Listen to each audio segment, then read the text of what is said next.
Picture this: a dusty Texas ranch at dusk, the kind of place where the horizon stretches forever, and the only sound should be the whisper of the wind. Instead, I'm staring down the barrels of 3 sheriff's rifles, red and blue lights slicing through the twilight. "Put the gun down, sir," a deputy bellows, his hand twitching toward his holster, eyeing me like I'm the villain in a bad western. Dust swirls as squad cars skid to a halt, kicking up clouds that sting my eyes. I raise my hands, slow and steady, heart pounding, but my voice calm. "You sure about this, Blake?" I ask the sheriff, whose face flickers with confusion. "Do." "I know you," he stammers. With a careful move, I pull out my old badge, glinting under the flashing lights. "You trained under me." "Gerald Mathesy, retired officer." The air grows heavy, silence swallowing the chaos. Behind the deputies, Karen, my oh-so-dramatic neighbor, shrieks, "That's him! Arrest him!" Her accusation stings, but her jaw drops as Blake inspects my badge, his stance softening. "Oh no," he mutters, realizing the mistake. Karen's face twists. She just called 911 on a retired cop. And that, my friends, is where this wild ride begins. I'm Gerald Mathesy, a man who traded 30 years of law enforcement for the peace of a 40-acre ranch, only to find myself in a showdown with a meddling HOA and a neighbor with a knack for trouble. Stick with me, because this story's just getting started. Which city in the United States are you watching from? Drop a comment and share with us if you've had any run-ins with an HOA. We'll narrate your story on our channel. And a life free from chaos. But chaos has a funny way of finding you, even when you're not looking for it. The first person I met in the area was my neighbor Susan, but everyone around here calls her Karen. She fits the name to a T. Short bob haircut, always holding a clipboard, and a permanent scowl like the world personally offended her. She introduced herself the day I moved in by shouting across the fence, "You do know this community has standards, right?" I blinked. "Excuse me. The Homeowners Association. We expect people to maintain order. Your fence is an inch too high. That woodpile is unsightly, and we don't allow animals larger than 80 lb. I laughed, thinking she was joking. I mean, I had 2 full G grown horses grazing peacefully right behind me. She wasn't joking. Now, here's the thing. My property, not part of the HOA, it's legally exempt, carved out as a separate agricultural zone. But Karen didn't care. In her mind, if she could see it, she could control it. The next few weeks were calm. I kept to myself, fixed up the barn, installed solar panels, and rescued a stray German shepherd I named Duke.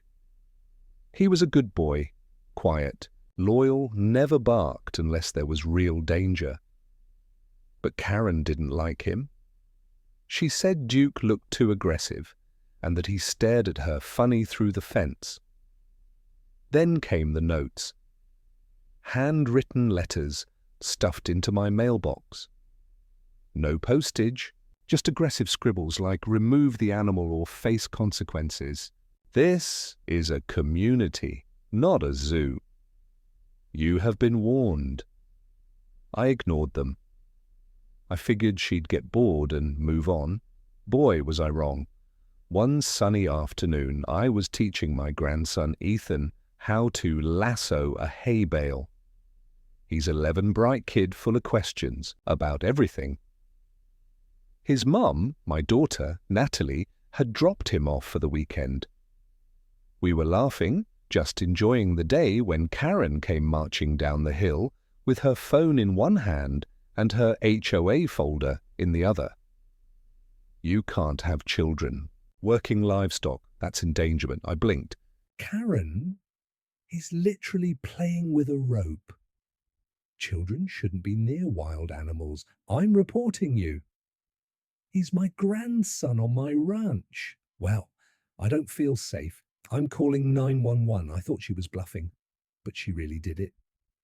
She called 911. Reported a heavily armed man threatening a child and running an illegal animal operation. I didn't hear the call, but I heard the sirens. I had just walked to the back pasture when the squad cars pulled up, lights blaring. My heart didn't even race. Old instincts kicked in. Hands up, don't escalate, stay calm. But Duke started barking. That made it worse. From across the yard, I could hear Ethan shouting, "Grandpa, what's going on?" I yelled back, "It's okay, Ethan. Stay by the porch." But the deputies were already spreading out, ordering me to drop my weapon. What weapon? I had a lasso in one hand and a pocket knife in the other, used to cut hay twine. Still, I placed everything on the ground. Then Blake, the new sheriff, stepped out. That's when the realization began, but I didn't get to explain yet because just as he was inspecting my badge, Karen screamed again, "There's the dog! It's loose!" He's attacking me. I turned fast. Duke was racing toward Karen, but he wasn't growling. He wasn't barking. He was limping. Something was wrong. He had blood on his paw. "Duke!" I shouted. That's when I saw the broken glass by the fence and Karen holding a garden rake with red on the tip. What happened next would change everything. Before we continue, where are you watching this from? Drop your city or state in the comments. We'd love to hear from you. And remember, sometimes the quietest people carry the strongest stories. Drop that rake right now, Karen. The words shot out of my mouth before I even knew I was moving. I stepped between her and Duke, crouching to check his paw. It was cut deep. Glass shards were lodged between his pads, and he whimpered softly as I tried to soothe him. Karen took a few steps back, still holding the rake, trembling like she was the one in danger. "I was defending myself," she screeched, pointing the metal tip toward Duke. "That beast came running at me." Blake raised his hand sharply. "Ma'am, put the rake down now, but he let that dog run wild." I glanced up at the sheriff, fury boiling in my chest. "You see any leash laws on a private ranch? That dog's trained better than half the people on your HOA board." Karen's jaw dropped. "You can't talk to me like that. I'll talk to you however I need to when you injure my dog, trespass on my land, and call the cops with a fake emergency." Blake was already reaching for his radio. "We need animal control and a vet team. Dog injury due to possible abuse." Karen's eyes widened. "Me? I was defending myself. You all saw him charging me. One of the deputies, a young guy with a body cam, turned to his partner. She hit the dog before it even barked. It was just walking toward her. I caught it on camera." Karen's face turned ghost white. That was the moment the balance shifted. But let's rewind a bit, because how we got to this moment wasn't just a few angry notes or a phone call. No, Karen had been building up her madness like a volcano ready to erupt. I just hadn't seen the lava boiling beneath the surface until it was nearly too late. The first real warning sign came 2 weeks before the 911 call. It was the night of the town barbecue. Every spring, the community held a friendly potluck by the lake. Good food, country music, and neighborly bonding. Natalie convinced me to attend this year, saying it was good for Ethan to feel connected. I went. I shook hands, smiled, even brought my famous smoked ribs. Everything seemed fine until I spotted Karen at a table under a giant HOA-branded umbrella, flipping through a binder like she was preparing court documents. Ethan ran up to me with a plate full of cornbread. "Grandpa," Miss Karen says, "you're not allowed to have the barn painted red. She said it breaks HOA harmony." I blinked. "What?" "She said the color's too aggressive for community peace." I marched over to her. "Karen, my barn is on my land. I paid for it. You don't get a say in its color." She sniffed. "The red clashes with our neutral tones. You agreed to community harmony when you moved here." "I didn't agree to anything. I'm not under the HOA.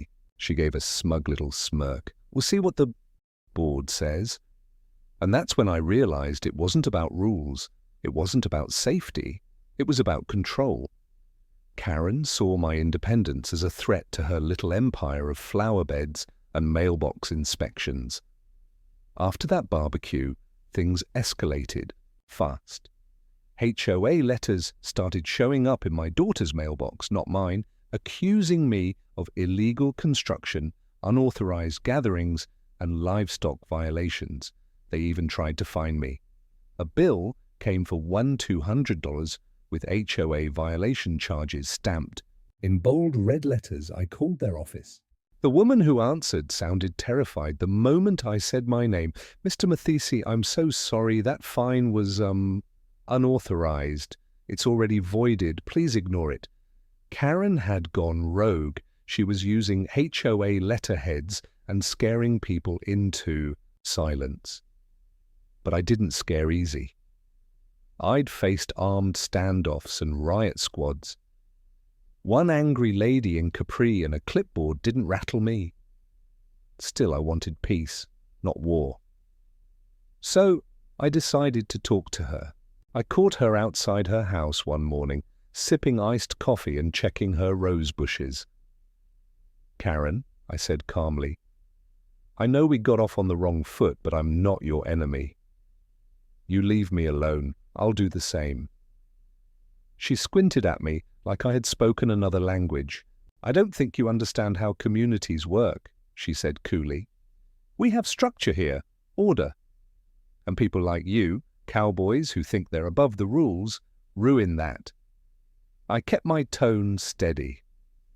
It's not order when you hurt animals and file. False police reports. She looked like she was going to throw her coffee at me. That was the last conversation we had before she called 911. And now, back in the present, as Blake led her away from my injured dog and started asking more serious questions, Karen was squirming. She was starting to realize the world wasn't going to protect her this time.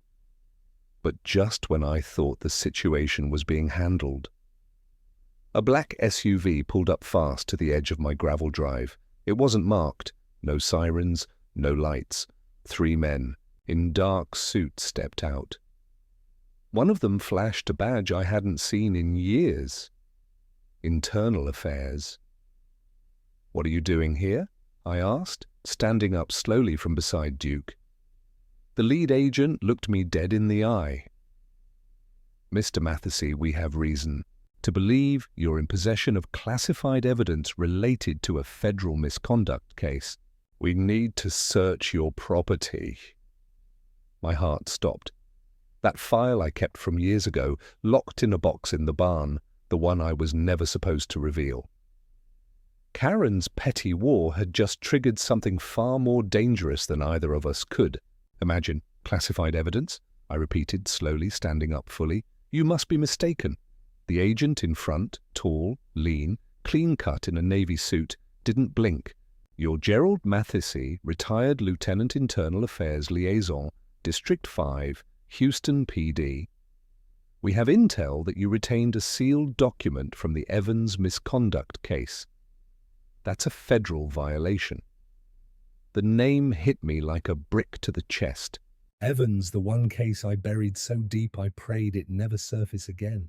And now, because Karen couldn't mind her business, 3 federal agents were standing on my ranch with my dog bleeding beside me and the sheriff still trying to de-escalate a community tantrum. Blake, the sheriff, stepped forward.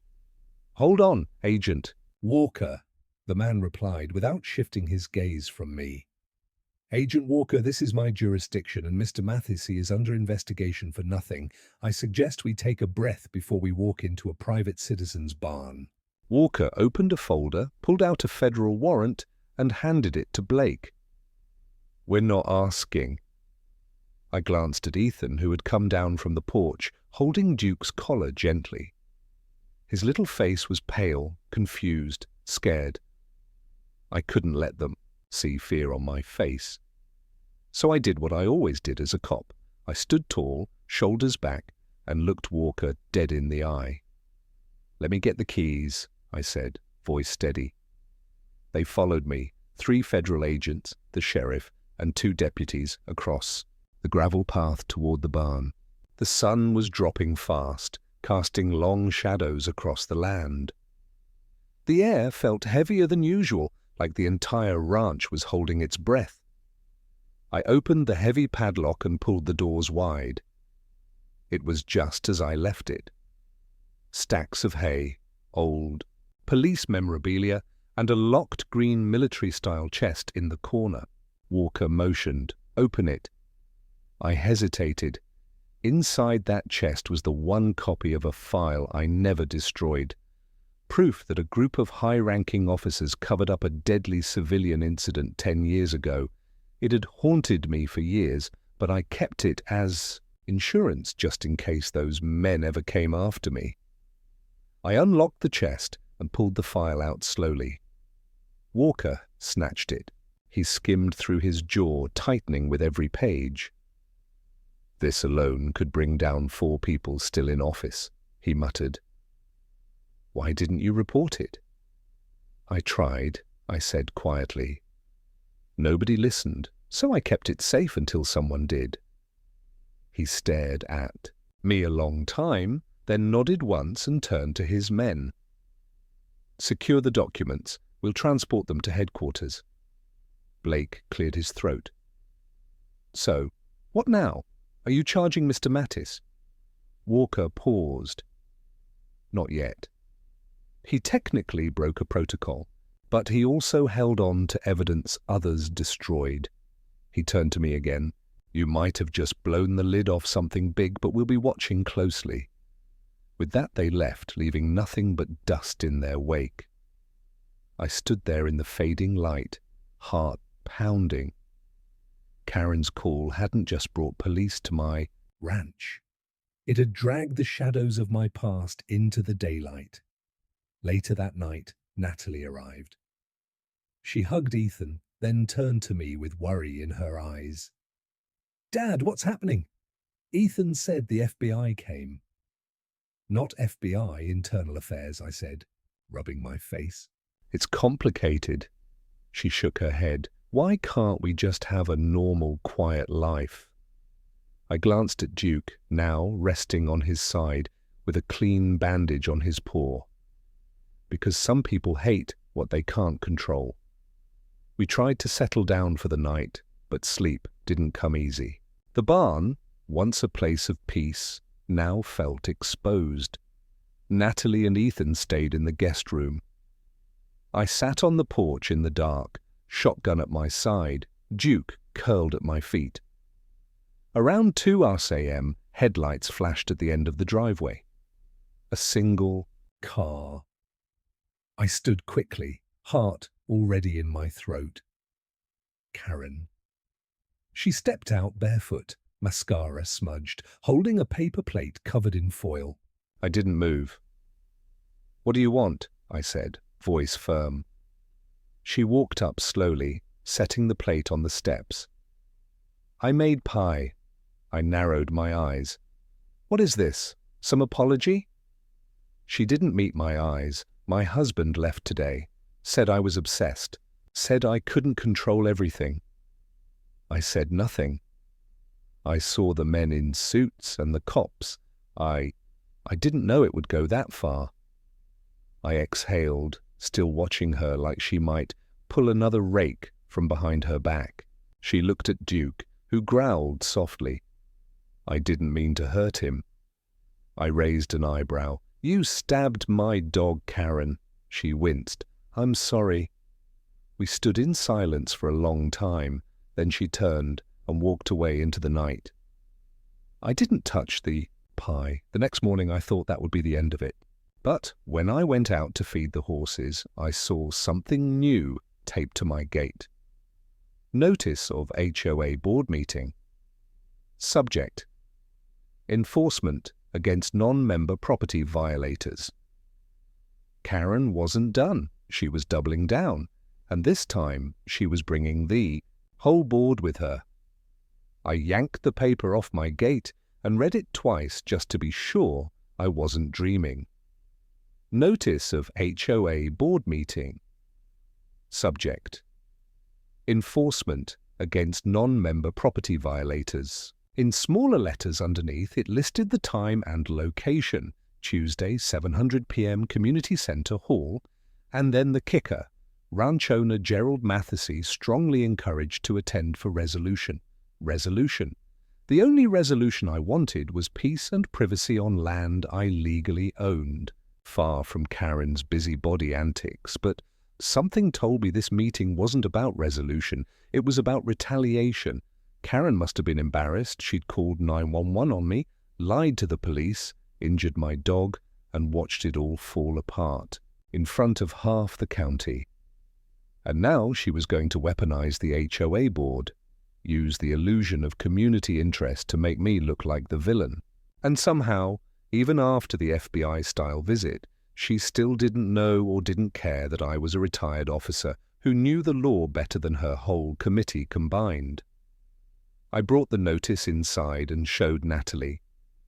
She read it and scoffed. She's trying to make herself the victim again. I know, I said, folding the paper. But this time I'll be ready.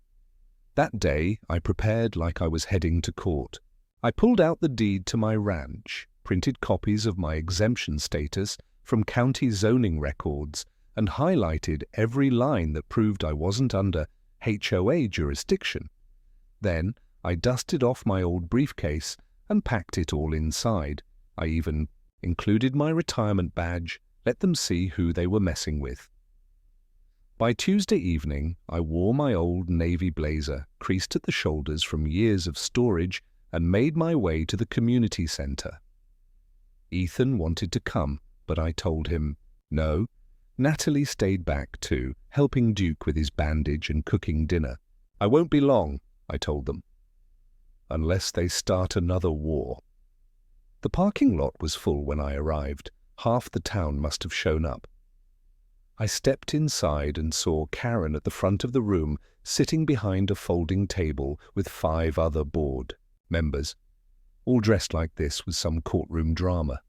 She spotted me and straightened up, lips pursed tight. The meeting started with mundane things.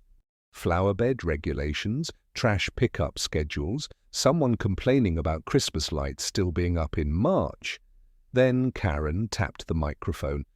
We now move to the matter concerning Mr. Gerald Mathesy and his ongoing violations of community standards. People turned to look at me. Karen continued, voice steady but smug. Despite occupying land adjacent to our neighborhood, Mr. Mathesy's actions have repeatedly disrupted the harmony and aesthetic values we strive to maintain. This includes unauthorized animal structures, aggressive dog behavior, and repeated refusals to comply with reasonable HOA expectations. I stood up, slowly. My land, I said calmly, is not part of this HOA, never was, never will be. Karen gave a rehearsed sigh. We are aware of Mr. Mathesy's opinion. However, because his property is visible from our roads, and because he interacts with residents, we believe he should be held to the same standards. I raised my hand, and the board chair, an older man named Frank, who looked tired of all of this, nodded at me. I opened my briefcase and handed copies of my documents to each board member. These are legal records, I explained. Deed, zoning, and property exemptions filed with Harris County. My land is agricultural, not under your control. Any attempt to enforce your policies on me is harassment, and I've got more than enough evidence to file a formal complaint. Karen's smile cracked. The audience murmured. I turned to the room. I served 30 years protecting this country. I came out here to live in peace. I didn't bother anybody. But Karen's been stuffing threatening letters in my mailbox, calling the police with lies, and even hurt my dog. Gasps rippled through the room. She claims to care about safety, but she's the danger. Frank raised a hand. We'll need time to review this. Karen snapped. He's lying. He's turning this into a circus. Someone from the back, shouted, "Let the man speak!" And suddenly, it wasn't just Karen's meeting anymore. People were asking questions. Several stood up in support. One woman even said, "That dog saved my daughter last week. He chased off a snake in our yard." Karen's face turned red, but just as the room began tipping in my favor, the double doors slammed open. 2 uniformed officers walked in. Not from our county, from State Patrol. Everyone turned. The taller officer spoke loud and clear, "Mr. Gerald Mattis." I stepped forward cautious. "Yes, we need to speak to you privately. It's regarding an incident involving a missing file from a cold case your name was recently associated with." Karen stood up quickly, almost giddy. "I told them I knew it. He's hiding things." The room exploded in chatter, but the officer held up a hand. "This isn't about the HOA. It's about a man who was wrongly imprisoned 10 years ago, and your name just came up in his defense claim." My mouth went dry. This wasn't about me breaking any law. This was about something I knew, something that had stayed buried for a decade. And now it was back. Karen may have thought she was bringing me down, but she had no idea she was about to uncover something much, much bigger. I followed the 2 state officers out of the community center, my boots crunching on the gravel as the stunned crowd behind me erupted into whispers. I didn't look back, but I knew Karen was gloating. She thought this was her victory. Let her have it, if only for a moment. Outside, the officers led me to an unmarked SUV. The taller one opened the back door for me, but I raised a hand. "I'm not under arrest," I said firmly. "So I'm not getting in unless you tell me what this is about." The shorter officer, a woman with dark auburn hair and sharp eyes, nodded. "Fair enough, Mr. Mattis. You're not under arrest, but you are connected." To the 2014 Santiago case, my breath caught. "Santiago? Antonio? Santiago?" I asked. "That was closed years ago." She handed me a folded document. I opened it and scanned the top line. "Review petition, wrongful conviction, Antonio Santiago." I looked up slowly. That man confessed. His prints were on the weapon. The case was open and shut. The taller officer replied, "Confession under duress. A new witness came forward claiming you were pressured to bury evidence. A memo you wrote, a memo someone claimed never existed." My blood ran cold. I had written that memo. I remembered the night clearly. I was up until 2 a.m. typing it, but it vanished before I could log it into evidence. "Someone inside the department erased it," I said, quietly. "I tried to push it forward, but they shut me down. And I kept a copy." The officers exchanged looks. "We need that copy, Mr. Mattis," the woman said. "If what you're saying is true, you may have just become the key to freeing a man who spent 10 years behind bars." I nodded once. "It's in a secure lockbox. I'll get it." We drove back to the ranch in silence. The air felt heavy, as if the whole world had shifted overnight. Karen thought she was hurting me by dragging out my past, but all she did was kick open a door that never should have been closed. Back at the ranch, Natalie came rushing out as soon as she saw the SUV. "Dad, what's going on now?" "It's okay," I said, raising a hand. "They're with the state. It's bigger than the HOA now." Ethan peeked out from the front window, with Duke beside him, the dog's paw now neatly wrapped in a fresh bandage. I retrieved the lockbox from the top shelf in my closet. I hadn't opened it in years. My hands trembled slightly as I pulled out the sealed envelope marked Santiago case. Internal memo, do not destroy. I handed it over. "This is the only existing copy. They'll deny it ever existed." The officers nodded solemnly and left. That evening, I sat with Natalie on the porch. This all started because Karen was mad about the color of my barn, I said, with a humorless laugh. Natalie shook her head. She tried to ruin your peace, Dad, but you might be saving a man's life. I stared into the horizon, eyes fixed on the fading sun. I didn't want to fight anymore. I just wanted to be left alone.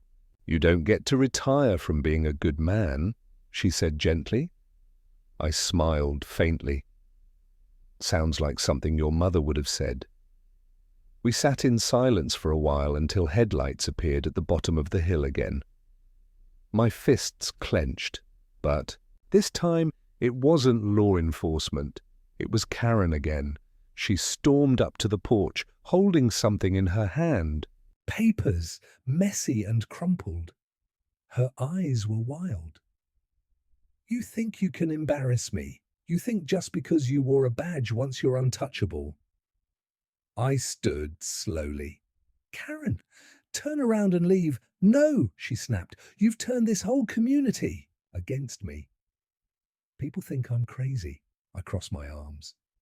You stabbed my dog, Karen. You trespassed. You called the cops on lies. That's not crazy. That's criminal. You don't belong here, she shouted. People like you don't follow rules. You don't care about our values, I laughed bitterly. Lady, I wrote the rules you're trying to twist. Then she threw the papers at me. It was a printed petition with over 24 signatures from HOA members. The title read, Petition for Forced Sale and Eviction of Gerald Mathesy for Community Disruption. Natalie stepped beside me. She's really lost it, Karen pointed at me. We're going to force you out. I already filed this with the county. My jaw clenched. Good, because you just crossed the legal line into harassment, and unlike you, I know how to file real charges. Karen's face twisted. You think the law protects. You're just an old man with a badge that doesn't matter anymore. And then, right on cue, flashing lights came up the road. A county cruiser. Blake stepped out and approached the porch. I heard she was here again, he said calmly. Figured I'd come check. Karen stepped back quickly, trying to gather herself. Blake looked at her, eyes hard. Mum, you are now officially being cited for trespassing, criminal mischief, and animal cruelty. You'll need to come with me. What? She screamed. You can't do that. You're siding with him. He's corrupt. He's hiding things. Blake motioned to the back seat of his cruiser. Tell it to the judge. As he placed her in cuffs, the entire neighborhood lit up behind us. Porch lights flicked on one after another like a wave of judgment passing over her. Karen looked over her shoulder one last time. This isn't over, but the slam of the car door said otherwise. I watched the cruiser drive off, Natalie's hand resting lightly on my arm. You okay, Dad? I took a deep breath. I'm better than I've been in 10 years, but deep down I knew the final chapter wasn't written yet. Because if they reopened Santiago's case, then every person who tried to bury the truth with it was about to rise from the shadows. The next morning brought an eerie calm, the kind that settles in right before a storm hits again. I stood on my porch, sipping hot black coffee from a chipped mug, watching a soft mist roll across my fields. Duke limped out beside me, tail wagging gently, and rested his head on my boot. Looks like we made it through the worst, I whispered. But I was wrong. An email came in around 9 a.m. from an address I hadn't seen in over a decade. evans.jacksonorsecure.org. Subject line, we need to talk before they silence us both. Evans Jackson, one of the 4 officers involved in the Santiago cover-up. He was the one I trusted back then, the one I thought would back me when I wrote that internal memo, but instead he disappeared, took early retirement, moved states, and said nothing. I opened the email. Gerald, they know the file exists now. If you gave it to IIA, it's out of our hands. But there's more. They buried things even you never saw. Don't trust anyone until you talk to me. I'm coming to the ranch. Tonight. Be ready, Evans. I stared at the screen, heart pounding. If Evans was coming here, things were worse than I thought. I forwarded the message to Blake, the sheriff, along with a short note just in case something happens to me. Natalie noticed I was distant all day. I didn't tell her about Evans' message, no sense worrying her until I had facts. But I made preparations, checked the locks on the barn, checked the cameras I'd installed months ago around the fence lines, loaded my old shotgun and kept it by the back door, just like the old days when I worked narcotics and couldn't trust anyone. By 8 p.m., the sun dipped low behind the ridge. At 9:17 p.m., headlights appeared on the long dirt path leading to my house. I stood on the porch. Duke growled softly but didn't move. A dark blue Ford Explorer pulled up, engine humming low. The door opened and out stepped Evans. Older, thinner, white beard. Now salt and pepper. He looked like a man who'd lived in shadows for years. "Gerald," he said. "Evans." He didn't offer a handshake, just walked past me and onto the porch. I poured 2 cups of coffee and handed him one. He didn't drink. "I know you kept the memo," he said, staring straight ahead. "And I know you gave it to IA," I nodded slowly. "They came here, took the file, said it could free Santiago." "It might," Evans said, "but there's more. That case, it wasn't just Santiago, it was a pattern. They buried 4 others just like it. Young men with no voices, all pinned for crimes they didn't commit. The brass used it to clean house, protect themselves. My stomach twisted. "You knew. I tried to tell someone. They threatened my family, so I vanished." "You could have come to me." I was scared. "Gerald, still am." I sat back in my chair. "So why now?" Evans turned, his eyes hollow. "Because I'm dying. Cancer, stage 4. They can't silence me if I've got nothing left to lose." He reached into his code and handed me a flash drive. Everything I kept, names, files, voice recordings, it's all there. I looked down at it like it was glowing. "What do you want me to do with this?" "Make noise," he said. "Finish what you started." Suddenly, we heard a sound, a soft crunch of tires, another car. Evans looked at me, panic in his eyes. I wasn't followed, I swear. I stood up, gun already in my hand, heart pounding, headlights flashed across the porch again. Natalie stepped out with Ethan behind her. "Dad, who's that? Get inside," I barked. "Now." The car screeched to a stop. 2 men jumped out, one in a leather jacket, the other in all black, wearing a cap low over his face. Not neighbours, not police. Evans backed up fast. They found me. The man in black pulled a pistol. "Hand it over, old man," he snarled, pointing at me. "The drive! Give it here or you won't see the morning." Natalie screamed and pulled Ethan back inside. I didn't move, my eyes locked on the gun. Evans stepped in front of me. "He's not giving you anything." The man raised his pistol. Evans didn't hesitate. He charged. A shot rang out. Evans collapsed on the porch, gasping. I fired once, hit the man in the leg. He dropped instantly, screaming. The second guy ran. I rushed to Evans, blood spreading across his chest. He grabbed my arm. "Do it, Gerald. End it. Expose them. Make it count." His eyes glazed over. He was gone. Sirens wailed in the distance. Natalie must have called 911. Blake arrived minutes later. Deputies swarming the area. The man I shot was cuffed and dragged away screaming. I gave the flash drive to Blake personally. "Put this somewhere safe," I said, "and make sure the right people see it." He nodded solemnly. "I'll call the DA myself." Evans had died to bring the truth forward. Karen had tried to destroy me over a dog in a barn, and now all of it had collided into something no one could have predicted. But justice had finally woken up, and it wasn't finished yet. The funeral was quiet.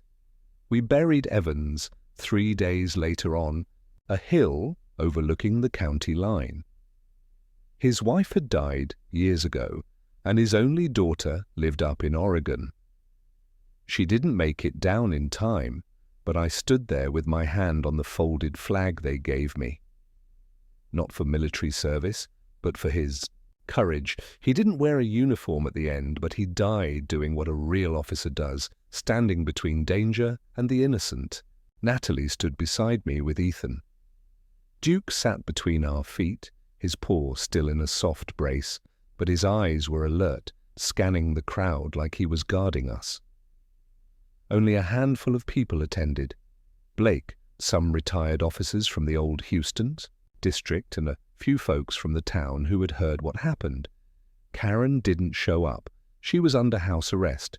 Her HOA board had voted to remove her permanently, apparently after the state investigation kicked off, linked directly to the flash drive Evans gave me. Dozens of files were unsealed.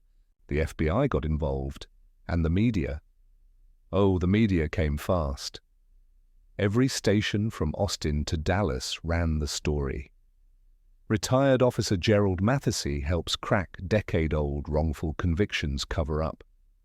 Whistleblower dies a hero in ranch shootout, tied to buried police corruption.